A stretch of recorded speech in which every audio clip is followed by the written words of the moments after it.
Bonjour, aujourd'hui nous sommes dans un nouvel épisode de Dans le regard de Hitsou, Sortez les pays, épisode 9. Aujourd'hui je suis avec Pascal Karine et Pascal Marie-Claire. Elles sont mariées et rencontrent des problèmes, des difficultés avec le propriétaire des lieux, des fuites d'eau dans le toit, la pluie qui vous tombe dessus, le propriétaire qui vous harcèle de partir en mettant une pelleteuse devant la porte d'entrée. Bref, vous allez tout nous raconter aujourd'hui dans le regard de Hitsou.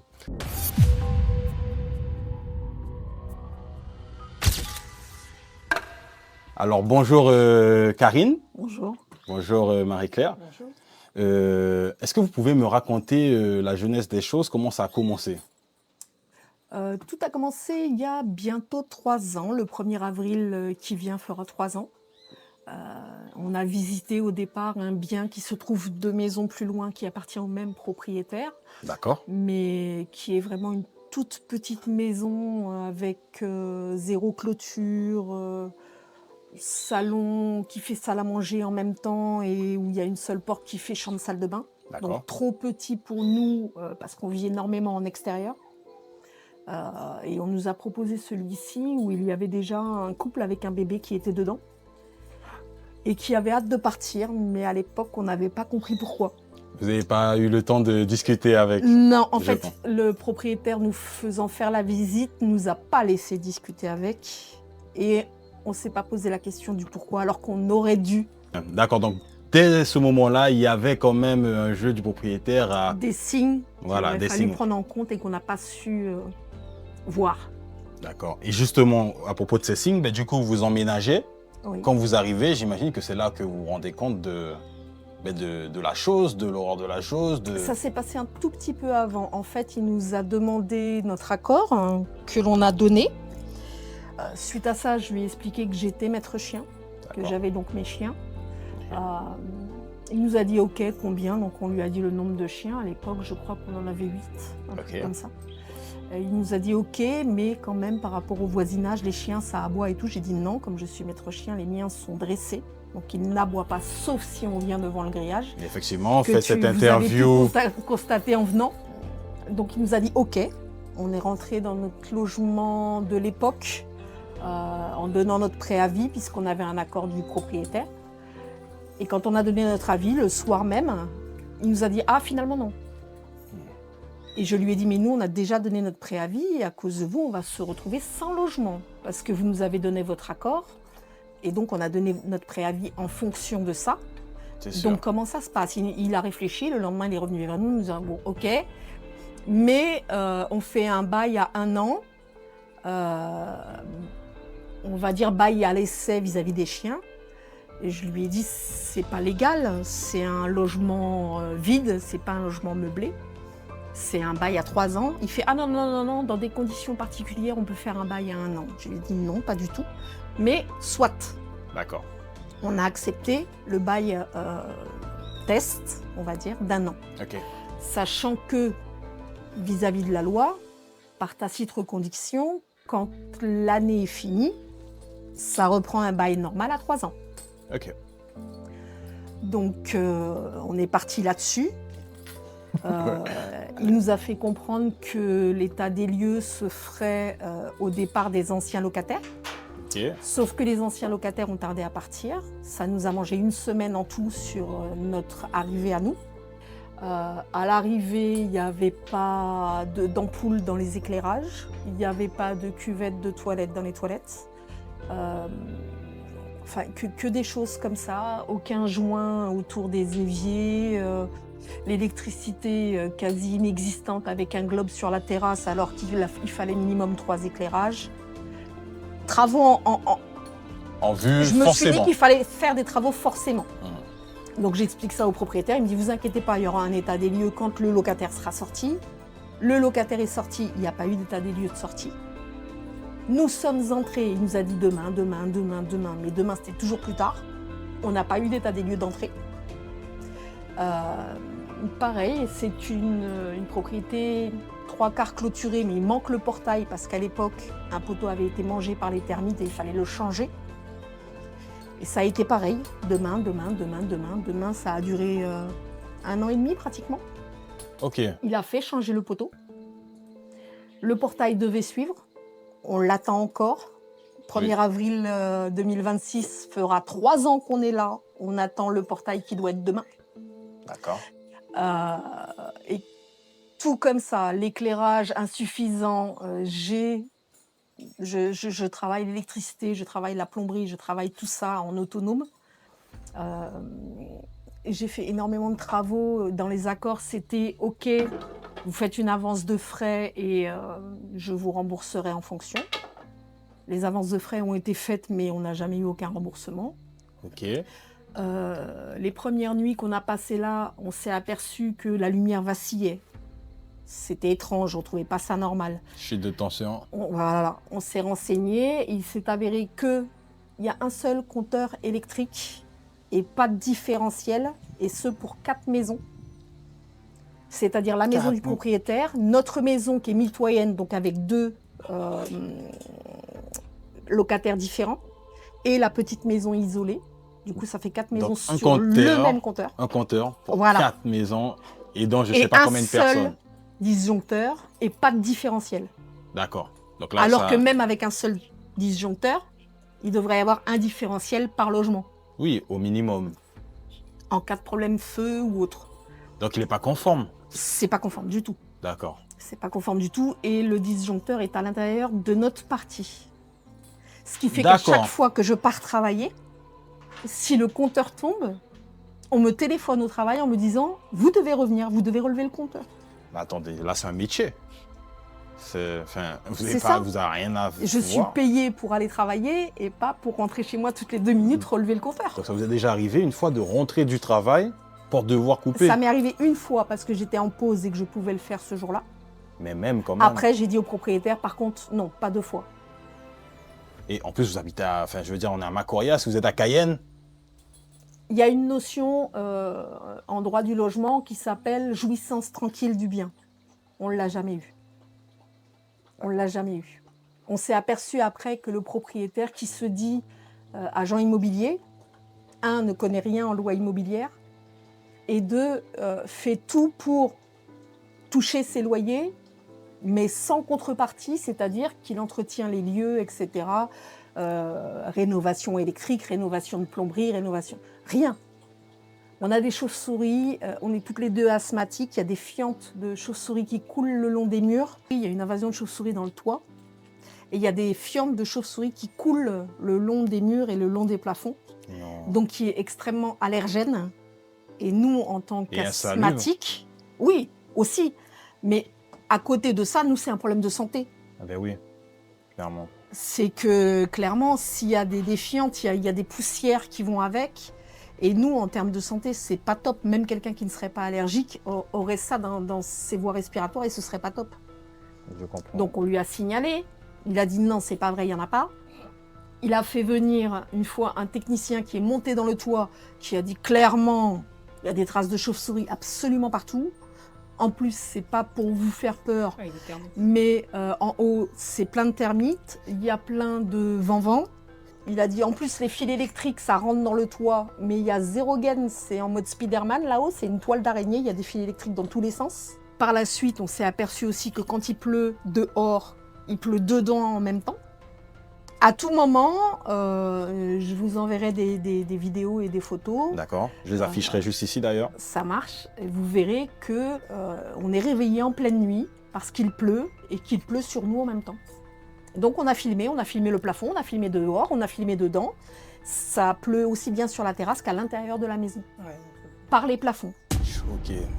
Et quand la personne est montée dans le toit, elle m'a dit « mais les tôles ne sont pas fixées ». Donc en fait, avec la pluie, il y a du vent. Et du coup, ça soulève un peu et l'eau passe. Et du coup, on a de l'eau plein le plafond. Et comme il y a un faux plafond entre les deux en plastique, ça passe à travers. Voilà, ça passe à travers le plastique au fur et à mesure que ça s'accumule. Et en même temps, par la même occasion, ça va abîmer le plastique et il suffirait plus que le plastique tombe sur vous, quoi. C'est ça. D'accord. Après, il y a eu des problèmes de plomberie. La chasse d'eau ne fonctionnait pas. C'était un problème de flotteur. Je lui en ai parlé. Connaissant aussi la plomberie, je lui ai dit quel modèle de flotteur fallait prendre, mais il n'a pas pris le bon. Du coup, le problème est revenu. Donc, j'ai changé à mes frais le système de chasse d'eau de flotteurs, pareil, sans remboursement. Il n'y avait aucun joint autour des éviers, donc toujours à mes frais. On a refait tous les joints autour de tous les sanitaires. Toujours pas de remboursement. Les murs étaient entièrement, comment je pourrais appeler ça? Avec des traces d'humidité ou de... Ils sont poreux. Le mur, au lieu d'être totalement blanc, il est blanc et au bout d'un moment, ça s'arrête, il devient gris. Ok. Pareil, dans la salle de bain, au niveau de la baignoire, le mur était entièrement gris pratiquement. Il n'y avait que quelques traces de blanc. Vous verrez justement sur les images.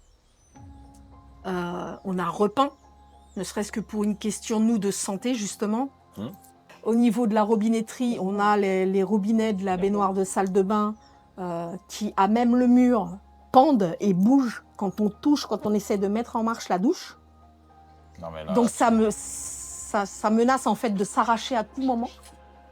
On l'a déjà prévenu, il nous a dit il va le faire, mais c'est comme d'habitude, c'est demain. Alors à chaque fois on lui dit mais oui, mais l'argent rentre. Ah mais quand les loyers vont rentrer. Sauf que chaque mois il nous a dit mais oui mais j'ai pas d'argent, il faut attendre que les loyers rentrent. Et sauf au final, que ça dure 3 ans. il a les loyers de 3 locataires qui rentrent tous les mois. Nous on est à pratiquement 800 € de loyer.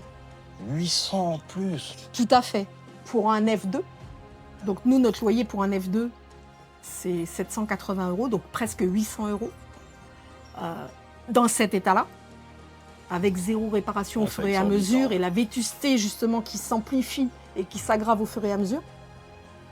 Notre voisin d'à côté, qui est une maison mitoyenne, parce qu'au départ, on nous a loué ça pour une maison individuelle, mais il s'est avéré que c'est un appartement dans une maison. C'est bien différent en termes de dénomination, en fait, pour une location. Donc, on s'est fait avoir dès le début, on ne l'avait pas capté, parce que c'était vide. D'accord. Quand on a visité. Et le voisin d'à côté, pour un F3, il est à 850 €. Et la petite maison individuelle, qui, elle, n'est pas clôturée, qui n'a quasiment pas de jardin, qui est j'appellerais ça un T1+. Eux, ils sont à 750 €. Ok. Donc, quand vous rentrez ces 3 loyers-là, ça fait quand même une sacrée somme. Mais chaque mois, on vous dit « Ah, j'attends que l'argent rentre parce que j'ai pas d'argent. » C'est abusé. Donc, qu'est-ce qu'il fait avec cet argent? Il vit. Nous, on l'a connu avec 3 voitures différentes. D'accord. Donc, il s'en sert pour sa propre vie, mais pas pour l'entretien de ses logements. Ce qui est quand même la base, quand on est propriétaire, on entretient son bien pour pas qu'il se dégrade. Effectivement. Et là, sans entretien, nous, ça va faire 3 ans qu'on est là, il y a eu 0 entretien en 3 ans. Et on rappelle aussi, c'est parce que vous n'avez pas le choix, vous avez fait les demandes et que vous attendez vraiment, voilà. On a fait des demandes, en fait, depuis le début. Alors, à l'époque, la DIL n'existait pas. On a fait la demande de chaque côté, à la SEM-Samar, à la SIGI et à la SIMCO. Parce que maintenant, ce qui est pratique, c'est qu'avec la DIL, tout est lié. Quand vous faites une demande, c'est distribué. À l'époque, c'était chacun de son côté. Et il fallait suivre les dossiers.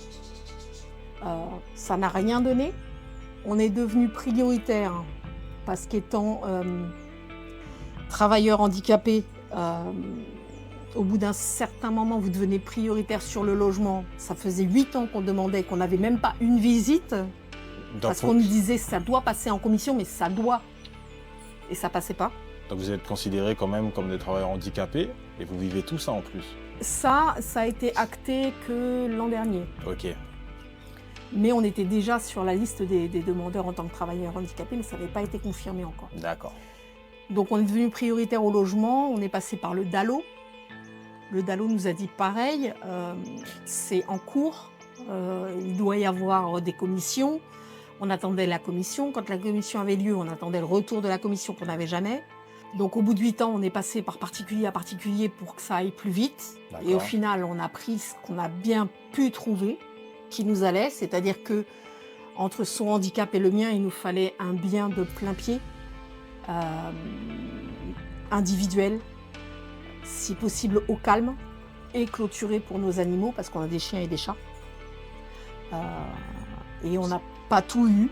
On a eu le plein pied, on a eu le 3/4 clôturé, mais on n'a pas l'individuel et on n'a pas le portail à l'entrée pour nos animaux. Donc malheureusement pour nous, on est obligé de mettre... malheureusement pour nous, on est obligé de les attacher, de les mettre à la tâche, avec la longueur suffisante, parce que ça aussi, il y a des normes, etc. à respecter. Mais sachant que pour nous, dans notre esprit, c'était pour pas longtemps. Oui, Et le pour pas longtemps est devenu depuis le début. c'est ça. Alors on lui a fait des réflexions du quand, pour qu'on puisse les lâcher. Et à chaque fois, c'est demain, demain, demain, demain, demain. Et on tourne en boucle, en fait. Depuis le début, comment je pourrais appeler ça? Il était sympa, il était gentil. Vous voyez à pied. Ouais, il était courtois, on va dire. Il était aimable.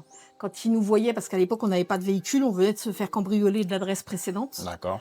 Donc, on n'avait plus de voiture, on n'avait plus de moto, tout nous avait été pris. D'accord. Donc, quand il nous voyait marcher depuis Sainte-Agathe, puisqu'on est au niveau de Préfontaine, quand il nous croisait en voiture, il nous disait « Attendez, je vous ramène ». On lui disait « Non, vous êtes dans l'autre sens. On est presque arrivé, c'est dans 1 kilomètre ou 2. C'est bon, on continue à marcher, il n'y a pas de problème. » Non, non, non, je vous ramène. Depuis le début. Puis on voyait les petits sourires, les petits yeux, On s'est dit « Le garçon veut plus. Ouais. » Sauf que nous, on est ensemble depuis bientôt 14 ans. Ah, félicitations. Merci. Mariés depuis bientôt 10 ans. Et donc, 1, ce n'est pas du tout ce qu'on recherche. 2, on n'en a pas du tout ni envie ni besoin. Donc, non, en fait, vous êtes notre propriétaire, on est vos locataires, ça s'arrête là. Donc, en plus de ne pas faire les travaux, de résoudre les problèmes, il tente la drague sur ses propres locataires. C'était un loyer plus plus. Un loyer plus plus. Et un jour, par téléphone, cette année-là, au mois de mars, c'est ça? Oui, fin mars. C'était fin mars. Il nous a téléphoné. Et il nous a dit, bon, le loyer, le bail est arrivé à terme, vous devez partir, je n'ai plus le feeling avec vous. Le feeling? Le feeling. Je lui ai dit, mais comment ça, vous n'avez plus le feeling avec nous? Non, en fait, voilà, je vous avais loué pour une période, et puis ça ne se passe pas comme j'ai envie que ça se passe, donc vous devez partir. Comme ça, sans un coup de tête. Et puis surtout, il a besoin du feeling. Non seulement comme ça, mais par téléphone. Pas de courrier, pas de préavis, pas de recommandé. Rien. Par téléphone. Et vous dites agent immobilier, monsieur. C'est, je sais pas, c'est une des obligations des lois immobilières. Tout se fait par recommandé. Il n'y a pas de je te passe un coup de fil et je te dis barre-toi. Faut qu'il y ait une trace. Et tout est comme ça. Et en ce moment, ils nous envoient des huissiers pour nous mettre la pression. Tous les 4 matins, on a un huissier à la maison avec un papier en main qui nous demande à ce qu'on vienne signer le papier. On lui a dit, mais monsieur, mais vous ne connaissez pas les procédures, ça se fait par recommandé. Je n'ai pas à prendre un papier dans votre main, en fait. Pareil, on n'a jamais eu aucun recommandé. Mais par contre, tous les 4 minutes, ils sont là. Ok. Donc, il n'y a pas la jouissance tranquille du bien. Qui, Oui, vous elle n'êtes pas à aussi, l'aise. Vous êtes pas... Vous sentez pas bien, en plus, il tente de vous expulser. Ça, et ça aussi, ça fait partie des lois immobilières. Jouissance tranquille du bien. Loyer égal, fous-nous la paix. Donc, avoir tous ces problèmes d'eau, d'électricité, de logement, de parasites avec les termites, de chauves-souris, on a fini par dire, bah, écoutez, nous, on bloque nos loyers. On a ouvert un compte exprès. On a mis nos loyers en dépôt, des loyers bloqués. Pour ça, en lui envoyant un mail, parce que les mails font office maintenant de preuve au niveau juridique, en lui disant, voilà, nous vous mettons en demeure de faire tel travaux pour remise aux normes du logement. Et on lui a dit, auquel cas, le mois prochain, on arrêtera de vous payer les loyers. On n'a pas été traître, on le lui a dit. On lui a listé ce qu'il y avait à faire, dont l'entretien des parties communes. Vous avez vu en arrivant, la piste, elle est défoncée, ça abîme toutes les voitures. Le voisin de derrière, il a 3 ou 4 voitures parce qu'il est dans la réparation de voitures et c'est que des voitures de marque, donc des bonnes bagnoles qui sont luxueuses, donc qui ne doivent pas être abîmées. Et en roulant là-dessus, tout le monde bousille son véhicule. C'est ça. Et que ce soit du 2 roues ou du 4 roues, ça bousille tous les véhicules. Et au final, sa réponse, c'est mettre une pelleteuse... Sa réponse, ça a été, Je suis chauffeur d'autobus en scolaire pour enfants en situation de handicap, entre autres. Ok. Et je me lève à 3 heures du matin pour pouvoir récupérer les premiers enfants pour emmener à l'école à 5 heures du matin. Et je rentre chez moi en ayant déposé mon autobus au dépôt à Cayenne. Pour 18h30, on va dire, je dépose mon autobus pour fin de tournée et avoir récupéré les enfants à l'école, les avoir ramenés tous chez eux, qui sont tous à des adresses différentes. Chez moi, à presque 20h, la piste n'étant pas éclairée, je suis seulement au phare de la moto. Quand je tourne dans ma contre-allée, je tombe nez à nez avec un tractopelle devant chez moi. Devant le seul endroit où je peux rentrer, qui est de la largeur d'une personne à pied. Oui, j'ai vu déjà, ma voiture rentre à peine, donc il a... C'est ça. En tout cas, je vous remercie d'avoir témoigné, d'avoir expliqué votre histoire. J'espère que ça va s'arranger et que vous allez J'espère trouver... aussi, là, c'est pas trop la période Ouais. des locations, donc on attend décembre, janvier, les départs et les arrivées des professeurs, des militaires, etc. pour voir si on a plus de chances de trouver quelque chose. C'est ça. Eh bien, je vous Et souhaite... puis en attendant, on fait des cartons pour essayer de partir le plus vite possible et de laisser ce propriétaire avec ses ennuis se débrouiller avec son bien qui va finir par s'écrouler sur sa tête.